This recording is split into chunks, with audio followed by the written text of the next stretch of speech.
Ngayon ay dumako na tayo sa mga gawain sa pagsasalita na kinakailangang ituro. Ang mga gawain sa pagsasalita na kinakailangang ituro ay tumutukoy sa mga uri ng aktibidad o pagsasanay na ginagamit ng guro upang malinang ang kakayahan ng mga mag-aaral sa mabisang pakikipag-usap sa pamamagitan ng wika. Ano nga ba ang kahulugan ng pagsasalita? Ang pagsasalita ay ang kasangayan sa pagpapahayag ng kaisipan, damdamin at karanasan sa pamamagitan ng wika. Ito ay isang mahusay na anyo ng komunikasyon na ginagamit upang makipag-ugnayan, magpahayag ng ideya, magbahagi ng impormasyon at makaimpluwensya sa iba.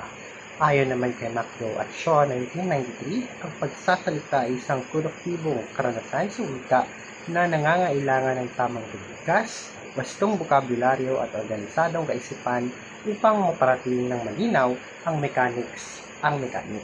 Sa Pilipino naman, ang pagsasalita ay isang kakayahan ng tao na gamitin ng bibig at wika upang makipagtalastasan sa iba. Pasalita man o pampubliko, formal man o informal. Ano nga ba ang kahulugan ng mga gawain sa pagsasalita? Ang mga gawain sa pagsasalita ay mga aktibidad o pagsasanay na isinasagawa ng mga mag-aral upang malinang ang kanilang kakayahan sa epektibong pakikipag-usap. Layunin nito na mapaunlad ang kasiglahan ng pakikipag-usap, mapabuti ang kumpiyansa at kasanayan sa pagbigkas, matutong gumamit ng tamang gramatika at ekspresyon, at mahasa sa tamang pakikipag-ugnayan sa iba. Sa madaling sabi, ang mga gawain sa pagsasalita ay ang mga paraan ng guro upang sanayin ang mga mag-aral sa aktibong paggamit ng wika sa tunay na sitwasyon tulad ng talakayan, panayam, talumpati at pagsasalita. Tayo ay dumako sa mga uri ng mga gawain sa pagsasalita. Una narito, ang gawain sa pagsasalita ay tumutukoy sa mga anyo o layunin ng mensaheng pinapahayag sa pamamagitan ng wika. Ibig sabihin, ang bawat gawain sa pagsasalita ay maaaring nakaayon sa iba't ibang uri ng teksto. Ito ay batayan kung paano ipinapahayag o inilalahad ang ideya. Ito ay may 7 uri. Ito una, ang usapan o dialogo, mga kwento, pagsasalaysay, pagsunod sa panuto, pagbibigay ng talubilin, paglalarawan o deskripsyon, talakayan, pagbibigay ng sariling opinyon o pagtatalakay sa isyu, at pagganap o dula-dulaang sitwasyon o role play. Ngayon, dumako na tayo sa una ng uri nito, which is ang usapan o ang dialogo. Ano nga ba ang definisyon nito? Ito ay isang gawain na palitan ng pahayag sa pagitan ng dalawa o higit pang tagapagsalita. Maaaring ito ay nakasulat or binalangkas o kusang usapan or impromptu. Layunin naman ito na magsanay ng mga mag-aral sa wastong paggamit ng wikang Pilipino sa pang-araw-araw na komunikasyon. Ang mga gawain na maaaring mailapat dito ay una ay ang pagpuno sa mga gap o sa dialogo. Isa itong gawain sa pagsasalita kung saan ang mga mag-aaral ay kumpleto o nagsasabi ng isang gawain sa pagsasalita kung saan ang mga mag-aaral ay kumpleto o nagsasabi ng nawawalang bahagi ng usapan. Binalak o binabalangkas na usapan kung saan ang mga panutong susundin ng mga tagapagsalita, halimbawa, batiin, sabihin ng taong hinahanap ay wala, humingi ng paumanhin. Pangatlo, pagbibigay ng mga impormasyong personal, halimbawa, ano ang pangalan mo? At saan ka nakatira? Kung inyong mapapansin, ito ay tumutukoy sa mga pagbibigay ng impormasyon. No? So, pangalawang uri, ang mga kwento o pagsasalaysay. Ano nga ba ang kwento at pagsasalaysay? Ito ay isang pagpapahayag ng mga pangyayari sa tamang pagkasunod-sunod. Maaaring ito ay batay sa larawan, karanasan, nabasang teksto, o narinig na istorya. Layunin nito na mahasa ang kasanayan ng pagkukwento, paggamit ng wastong salita at pagpapahayag ng damdamin. Ito naman yung mga gawain maaaring mailapat dito sa mga kwento o pagsasalisay. Yun na narito ang pagbubuod ng kwentong narinig o binasang pahaligan. Pagbuo ng isang katumbas na kwentong narinig o nabasa. Pagkukwento sa tulong ng mga larawan. Pagbuo ng sariling pagtatapos ng isang kwento. Pagbuo ng isang dugtungan o pagkukwento. Halimbawa, inumpisahan ng guro ang pagkukwento at bawat mag-aaral ay magdadagdag ng isa o dalawang pangungusap na siyang lohikal na kasunod ng ng anumang pangungusap. Ang pito ay ang pagbibigay ng buod ng isang kwento, napakinggan o nabasa. So ito yung mga gawaing maaaring mailalapat sa mga kwento o pagsasalisay. Pangatlong uri is ang pagsunod ng panuto o pagbibigay ng taludin. Ang gawain kung saan ang mga mag-aral ay sumusunod ng mga panuto o gawa tama ang ng mga mag-aral at na pagpapayaan tamang mga tabi. Ang mga gawain maaaring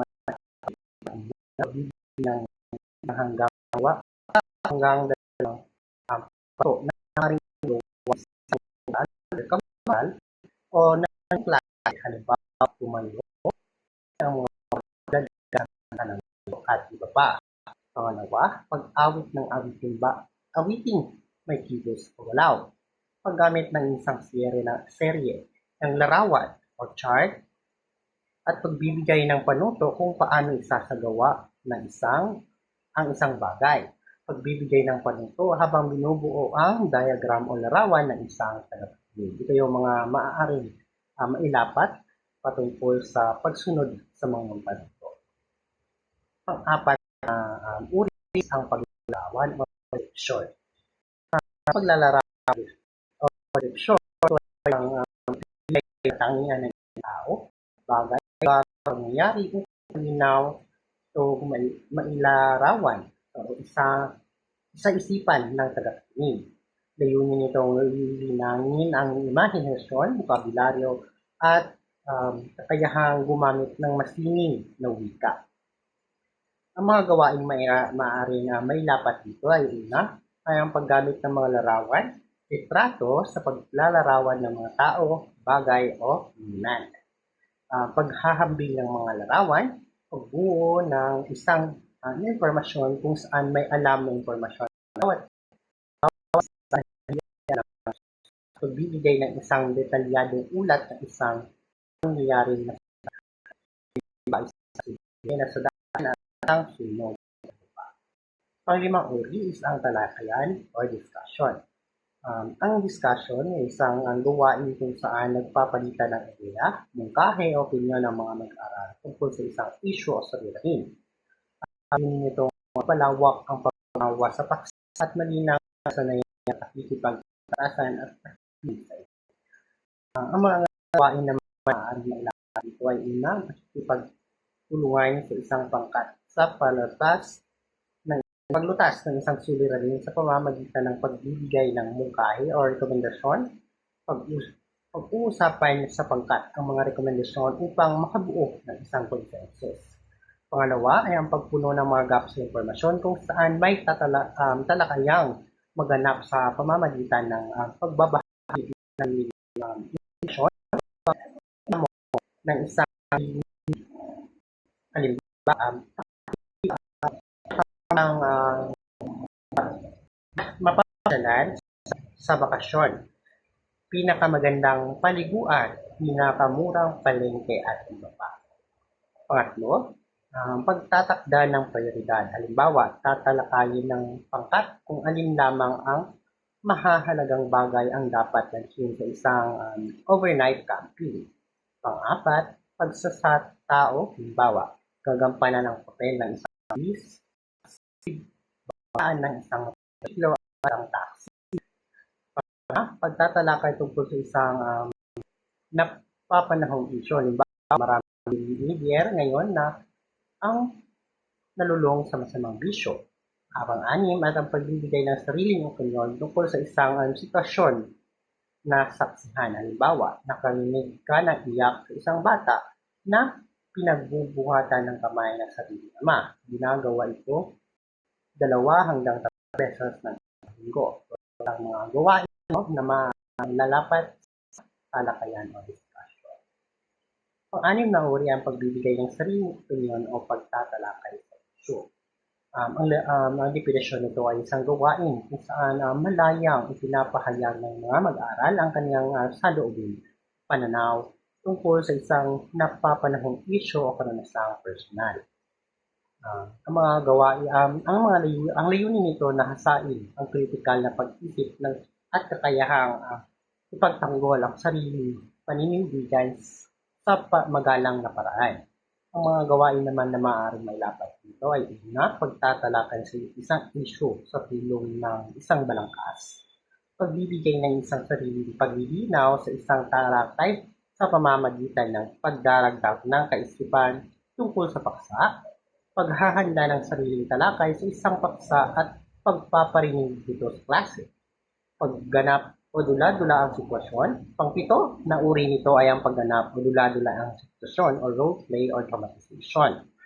Ang roleplay or dramatization, ito ay isang gawain sa pagsasalita kung saan ginagampanan ng mga mag-aaral ang isang papel o karakter sa isang sitwasyon upang maipahayag ang kaisipan, damdamin at karanasan sa pamamagitan ng arte at pagsasalita. Layunin mo na mahasa ang salita at ang kumpiyansa sa sarili, magamit ang tono, ekspresyon at kilos at maunawaan ang iba't ibang sitwasyon ng komunikasyon sa masiling na paraan. At ang mga gawain na maaaring malalapat dito ay una ang pagbasa ng script o isang dula-dulaan. Bibigyan pansin dito ang mga kahulugan ng intonasyon, diin, tono ng boses, bahagyang paghito, iba, paghahatid ng piyansa. Pagsasadula ng isang sitwasyon na nasaksihan o nabasa. Ang mga gawain sa overall, to sum it up, ang mga gawain sa pagsasalita ay mahalagang bahagi ng pagkatuto sapagkat nakakatulong ang mga ito upang malinaw ang kakayahan ng mga mag-aaral na maipahayag ng malinaw, pwesto at epektibo ang kanilang kaisipan at damdamin.